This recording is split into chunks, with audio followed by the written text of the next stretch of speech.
começando assim. Estou feliz com o Senhor que tem nos ajudado. O Senhor tem tirado as barreiras, tem tirado os impedimentos.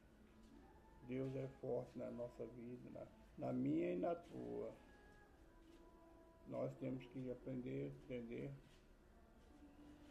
que a Bíblia nos ensina que Deus é Deus de todos, do grande, do pequeno, do rico, do pobre. Deus não faz exceção de pessoas. Eu estou feliz com meu Deus, porque Ele nunca nos desampara, nunca nos abandona. Estou feliz com meu Deus pela vida de vocês que têm enviado as mensagens. Eu agradeço imensamente a vocês. Que o Senhor continue nos abençoando e dando força para nós continuarmos juntos, até quando for da vontade do Senhor. Nós sabemos que nós temos um tempo determinado por Deus.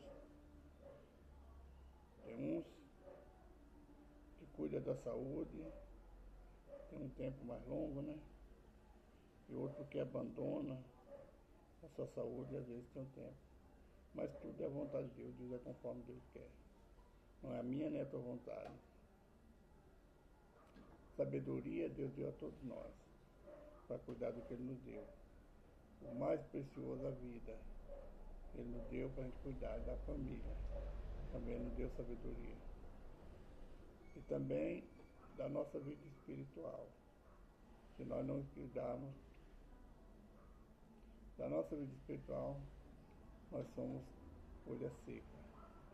Se nós não entendermos, procuramos entender o que o Senhor fala, nós somos folha seca. Somos arrebatados pelos ventos desse mundo, pelos pratos, pelas palavras vezes malditas, palavras mentirosas. Quero agradecer a vocês. Meus amigos, por cada mensagem que enviou, cada dia que eu recebo uma mensagem de vocês, renova minhas forças. E me dá mais ânimo para continuar gravando, apesar que as visualizações, os inscritos não aumentou, alguns diminuiu, alguns já deixaram de 3.900 e 3.900 ou 4.000 aproximadamente, caiu para 1.600 e pelo que eu estou vendo vai diminuir mais, mas eu louvo a Deus pela vida de vocês. Só em conhecer aqueles que saíram também, e Deus me dá a oportunidade de orar por eles cada dia. Meu Alex, são vidas que apareceram no meu caminho. Eu agradeço a Deus por cada um de vocês. Vamos começar assim o vídeo de hoje. Pai, obrigado por mais um dia, obrigado pelo teu presente, pela tua graça, obrigado pela vida, pela oportunidade que o Senhor nos deu de cada dia, mais um dia estar de pé, Pai. Obrigado por ser o Senhor Deus Santo, não escrito nós pecadores, Pai. Perdoa meus pecados, minhas falhas, minhas transgressões, por ó, pensamento e ignorância. Sou pecador, nós temos pecado e preciso do teu Espírito, Pai. Estou aqui clamando pela tua misericórdia, Pai. Nos cura, nos salva, nos livra, nos liberta, para que nós venhamos, Pai, ter acesso à promessa do Senhor, Pai. Que nós venhamos perseverar em vigilância, em oração e vigilância, para que a carne não venhamos ser tentados pela carne. Pai, fala conosco hoje, no livro do Salmo, capítulo 33, Salmo número 33, versículos 18, 19 e 20. Não sei o que eu quero falar, nem o que nós queremos ouvir, mas o teu Espírito quer falar conosco, Pai. Fala conosco também no livro de Juízes, no capítulo 8. Seja também feita a vontade do Senhor, Pai. Estamos aqui para honrar e glorificar o teu santo nome. Amém. No Salmos 33, versículo 18, diz assim: Eis que os olhos do Senhor estão sobre os que o temem, e sobre os que esperam na sua misericórdia. Os olhos do Senhor estão sobre toda a terra, sobre aqueles que o temem, ou seja, que obedece, que pratica a vontade, aquele que anda reto perante o Senhor e perante aqueles que estão em volta dele. estão sobre aqueles que esperam na misericórdia do Senhor. Em tudo que nós estamos fazendo, nós estamos pedindo, clamando pelo socorro, pela misericórdia do Senhor, que Ele tenha misericórdia de nossas almas todo dia.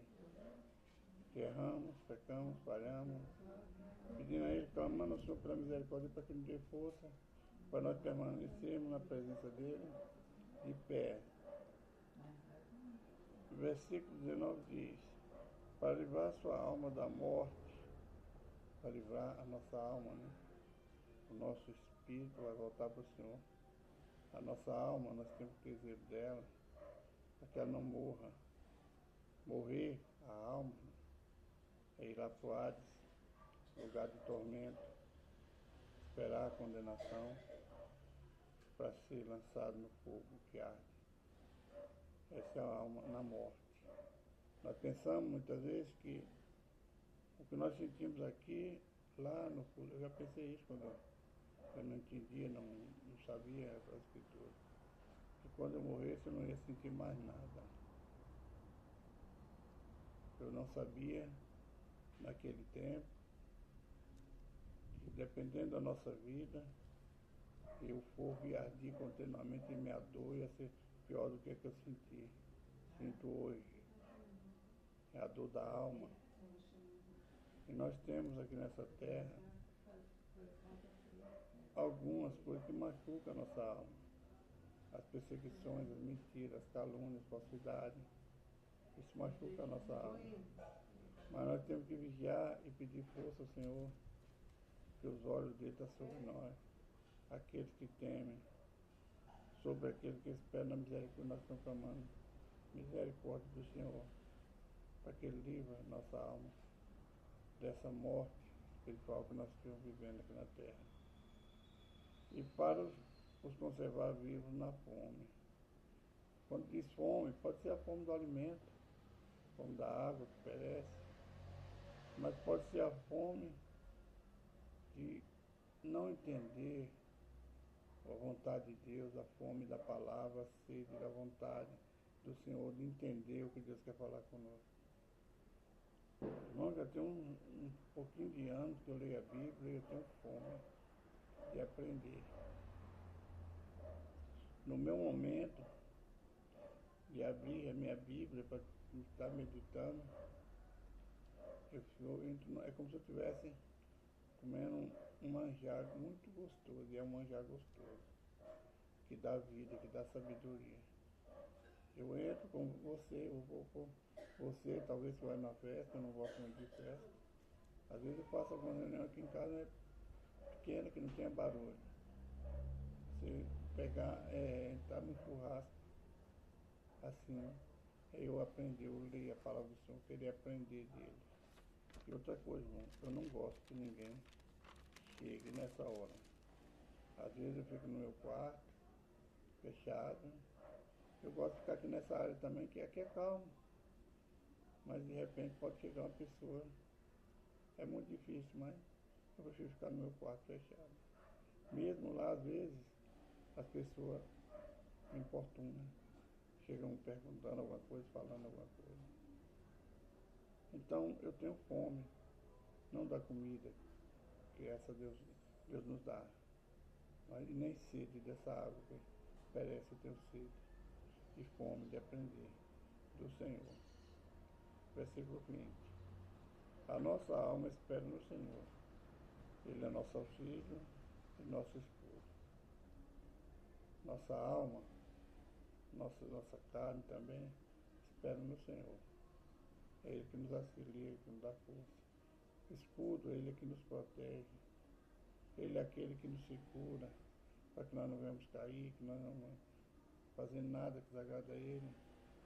Mas nossa rebeldia, quando nós somos tentados, Deus é nosso escudo para nos proteger das coisas desse mundo.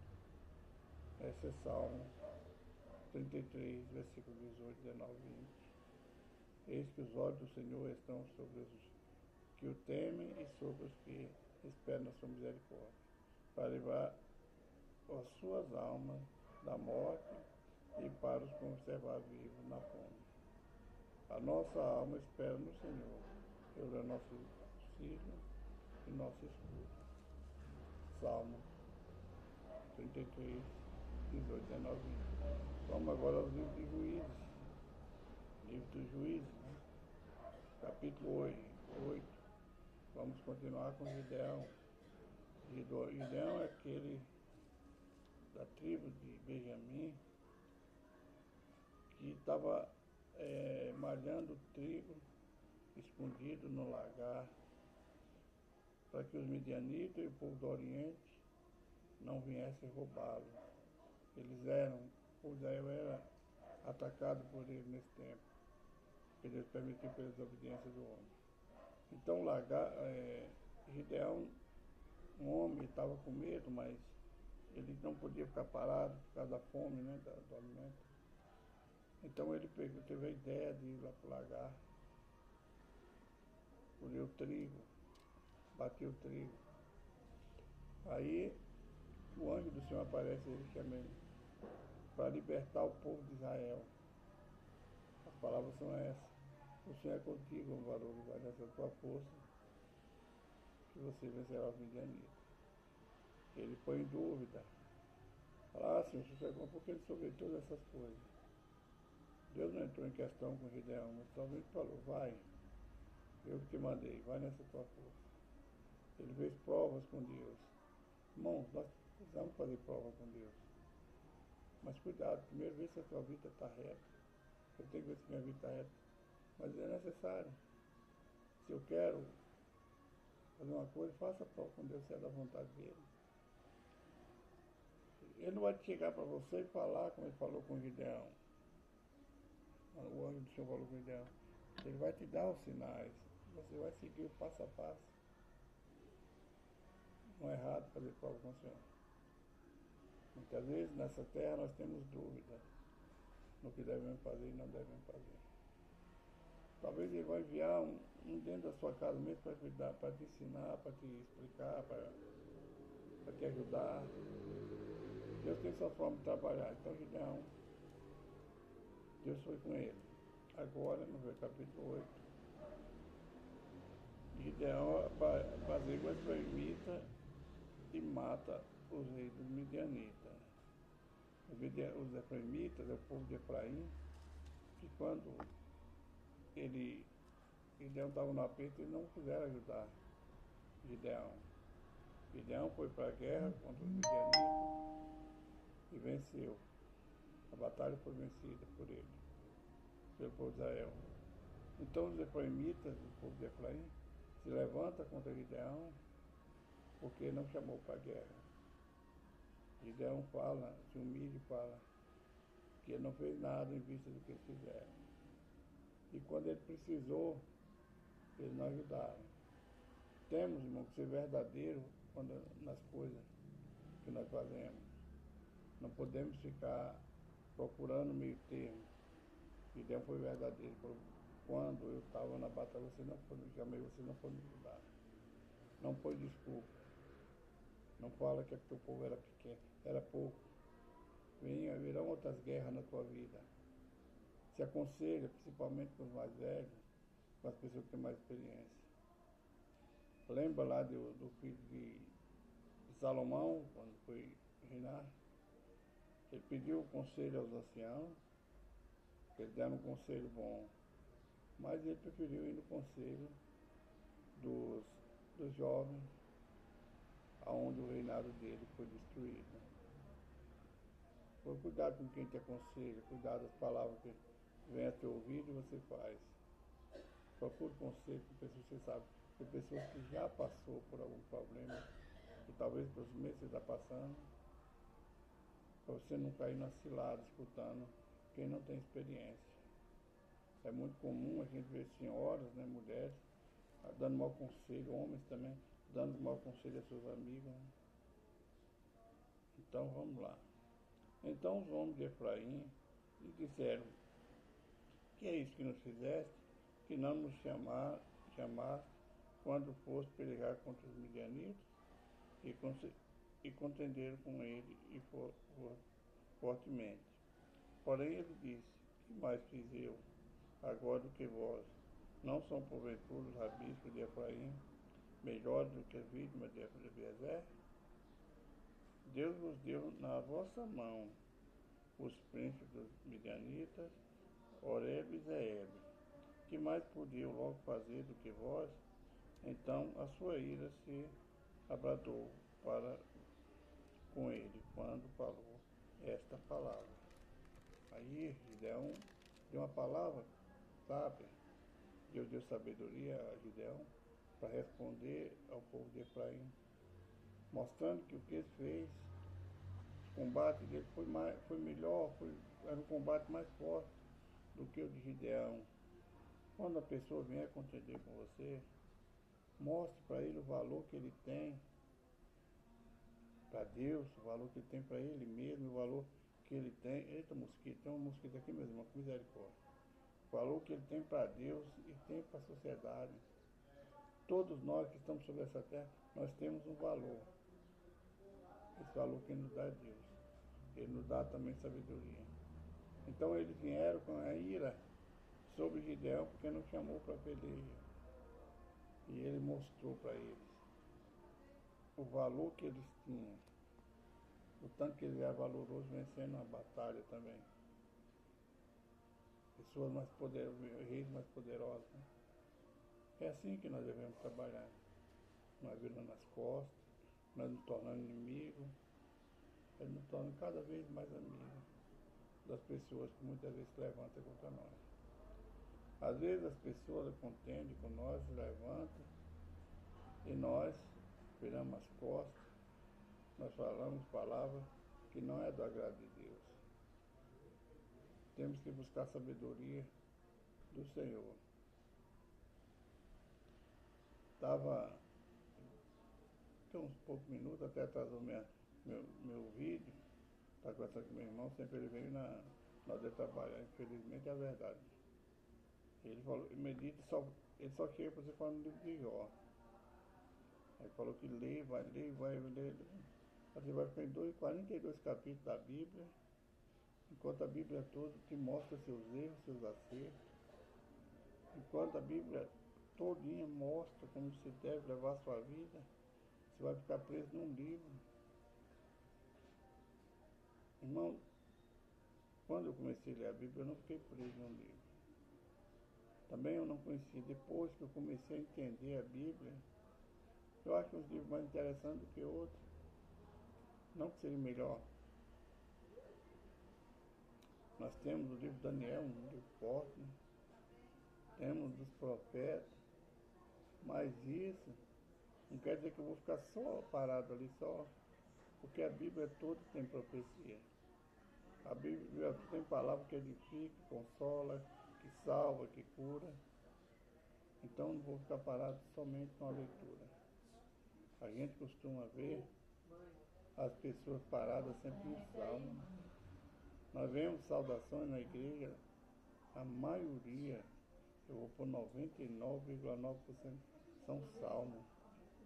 Às vezes as pessoas pensam, mas essa pessoa não lê a Bíblia, só lê salmo. Nós chegamos nas casas, a Bíblia é aberta, está aberta, somente Salmo 91, 21. Está te chamando lá, amigo. Então, irmão, temos que procurar aprender toda a Bíblia. Ela é a nossa bússola.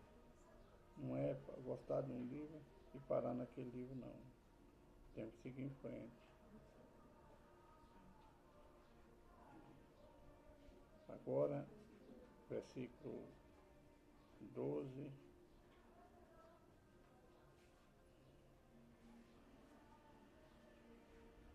Versículo 22 até o 35, Gideão recusa a governar e faz um éfode e morre.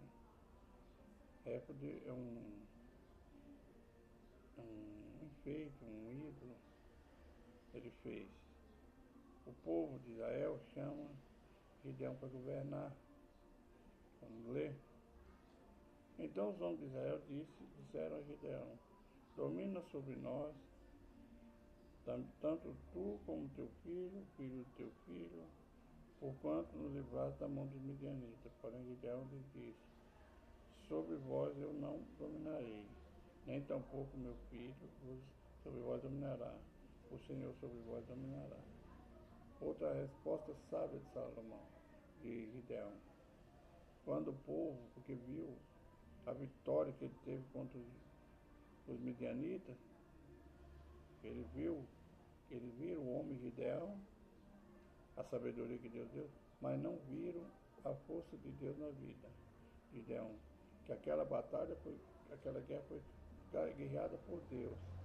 Deus deu estratégia e com 300 homens venceu aquele povo. Agora eles veem somente o valor do homem e não vê o valor de Deus no homem. É o que não acontece no dia de hoje. O povo vê um milagre na igreja, quem mais busca revelação, milagre, e ali todos correm para ali, principalmente quando é aquela dita pessoa, que o dia que ele estava ali ou que ele teve notícia. Então eles correm para ali, confiando naquela pessoa. Deus usa quem ele quer na hora que ele quer. E muitas vezes volta machucado, triste.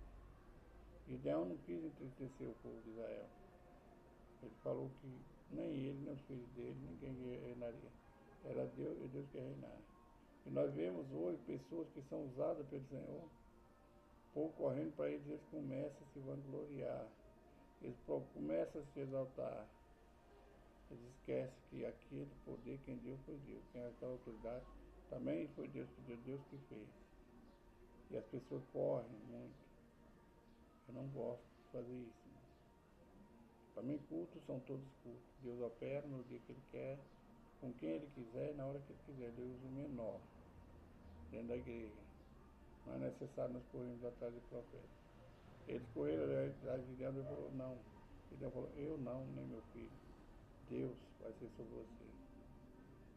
As pessoas não precisavam falar isso. Vai, mas não fala. Ele não chega lá para adorar a Deus, ele vai lá para ver aquela pessoa. Isso é idolatria, irmão. As igrejas estão cheias de idólatras que correm porque o irmão, a irmã, a pessoa, Deus usou na revelação, numa cura, num milagre.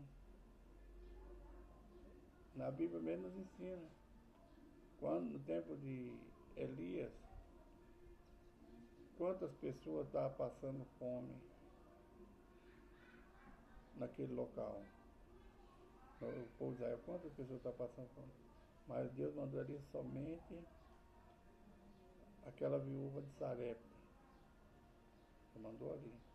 Deus fala com quem Ele quer, na hora que Ele quer. Quantos leprosos existiam em Israel? Mas só foi, no tempo de Eliseu, só foi curado Naamã, o Sírio, nem israelita ele era. No tempo de Jesus, quantas pessoas morreram? Ele ressuscitou Lázaro, ressuscitou o filho da viúva de Naim e ressuscitou a filha de Jairo. A Bíblia só mostra. Não quer dizer que vão permanecer vivos eternamente, mas por um tempo eles vão ficar nessa terra. Que nós devemos entender, irmão. Não é o homem que faz. Quem faz é Deus. Não vamos idolatrar homens, não vamos idolatrar mulheres como estão idolatrando nas igrejas. A igreja do Senhor está cheia de idólatras. Estão condenando os católicos por causa dos santos. Talvez ele nem idolatra aquele santo, talvez está ali por enfeitar a casa. Muitos não idolatram. E nós estamos idolatrando obreiros da casa do Senhor, estamos idolatrando pastoras, missionários, estamos idolatrando o homem. Cuidado com o que você faz. Gideão, ele não quis ser idolatrado. Ele falou, Deus vai reinar sobre vocês. Aprenda isso.